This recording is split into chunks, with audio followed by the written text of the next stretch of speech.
What's up, Falcons Nation? It's your boy Jew coming at you with another Atlanta Falcons video. As always, Falcons Nation, rise up. In today's video, I would like to give you guys my post-game thoughts on the Falcons' second preseason game against the Cincinnati Bengals. But if you're new to the channel, please hit that subscribe button. Hit that notification bell so you'll know when I've done Atlanta Falcons content. Hit that like button for your boy. If you'd like to follow your boy on Twitter and Instagram, you can follow me at Jew Talk Sports. If you'd like to donate to my channel, you can donate to my Cash App, which is the $ Jew Talk Sports. And if you'd like to be a part of my Jew Talk Sports membership, you can hit that join tab here on the channel as well. But with that being said, let's jump right into the video. So as I mentioned in today's video, I do want to give my thoughts on the Atlanta Falcons' second preseason game. This game ended in a tie by the score of 13-13. And Desmond Ridder, to start off, looked really sharp in this game. He was 7 of 9, and he threw one interception. The interception clearly was a pass interference where the defender came over the back of Scotty Miller early, causing the ball to be deflected in the air, and the linebacker of the Bengals was able to come up with an interception. But I think we did a good job of driving down the field for that first initial offense. They did a good job of picking up third downs and keeping the chains moving.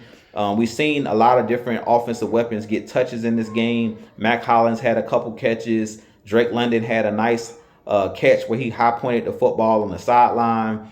Bijan Robinson in his first NFL debut looked really, really good in his first NFL action.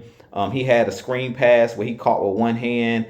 He had his first carry was for about 12 yards, but he almost took it the distance. If we pick up maybe one more block or he breaks that tackle, he probably goes in for a touchdown. But we look really solid as far as our starting unit. Starting the game, we were a little bit sloppy. There were penalties in this game, holding penalties and false start penalties. And that's not something that I'm too concerned about.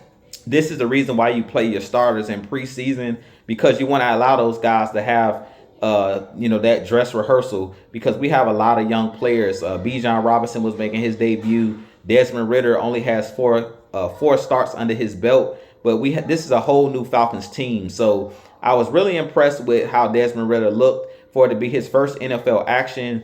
The offense looked like it moved really smooth.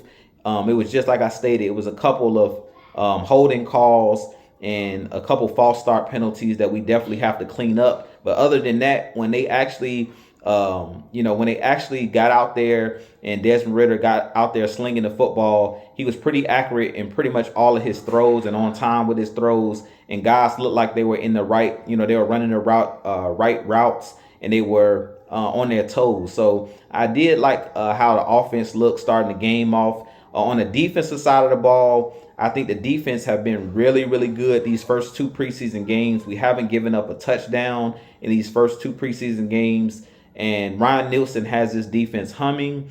The first thing that I noticed on the defensive side of the ball is that Caden Ellis, the middle linebacker, he actually had the green dot, which I thought it would be Troy Anderson. That would be that Mike linebacker. But it looks like Caden Ellis is going to be that guy that's going to have the green dot, at least for now.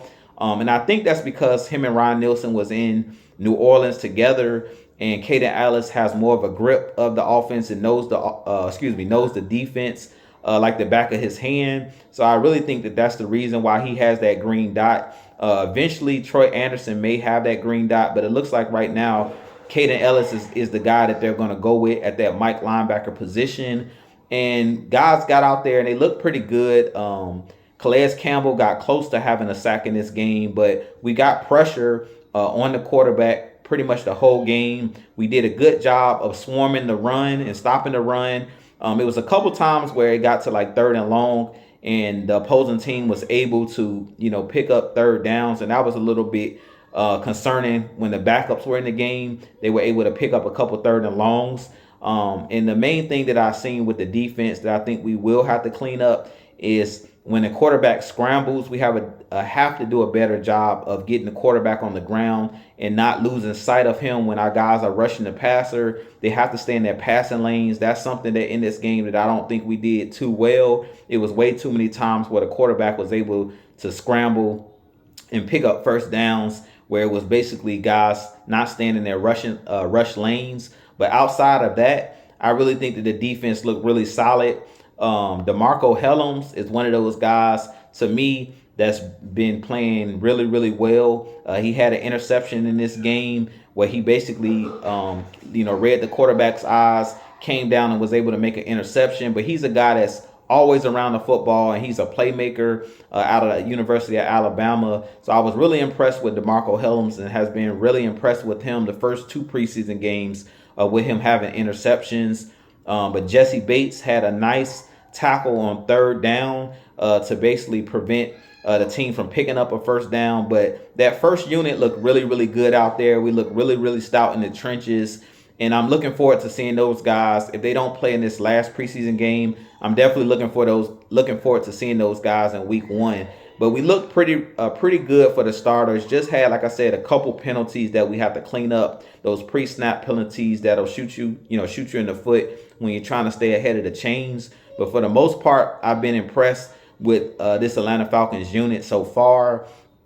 Also, Younghoe Koo, towards the end of the game, did a good job of making his field goals. You guys know in the first game, it seemed like him, Bradley Pinion, and the long snapper, they weren't on the same page. But in this game, Younghoe Koo had a clutch field goal at the end of the game to tie the game, to have it end in a score of 13-13. The offense looked really good at the end of the game. In the 2-minute drill, Logan Woodside, who's the 3rd-string quarterback, drove the team down the field and was able to get us in field goal range, which was really, really good. And those guys look really solid. We only had 50 seconds on the clock, and we was down by 3, and the 3rd unit was able to get down the field, get us in field goal range, and we almost had a touchdown to win the game. Logan Woodside threw a nice pass at the end of the game that ended up getting deflected. And I believe it was Xavier Malone that almost came down with the game-winning touchdown. But it looks like all of our guys, as far as the quarterbacks, Taylor Heineke, Ritter, and Logan Woodside, those guys have a really good grasp of this offense and look really sharp.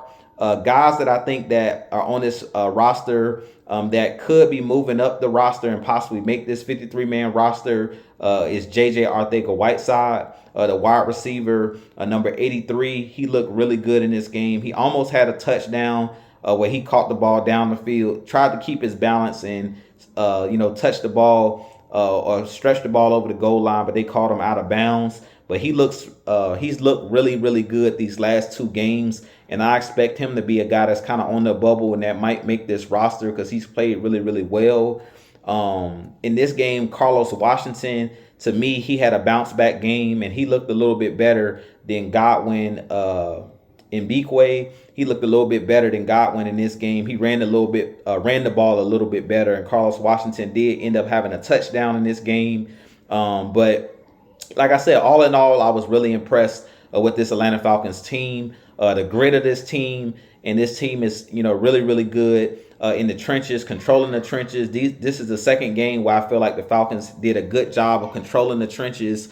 I think that the Bengals put up more of a fight than the Miami Dolphins did. We really controlled the trenches against the Dolphins. But I think in this game, the Bengals came to play, and it was a little bit more stiffer competition against the Bengals in the trenches. But all in all, like I said, this Falcons team has looked really, really well so far. And I'm definitely looking forward to this last preseason game, and then looking forward to the Carolina Panthers with us at home. But with that being said, you guys give me your thoughts on, what player stood out to you in this game. Like I said, I've been really, really impressed with DeMarco Hellams. He's one of those guys that stood out in both games. On the offensive side of the ball, it was a couple guys, but J.J. Arthur-Whiteside is one of those guys who caught my eye the last couple games. Both him and Josh Ali, the wide receiver, number 80. Both of those guys are 2 guys I think that may be on the bubble, but has played well in these first 2 preseason games. But with that being said, this has been your boy Jew. I have a lot more content coming for you guys. As always, Falcons Nation, rise up, be blessed. Peace.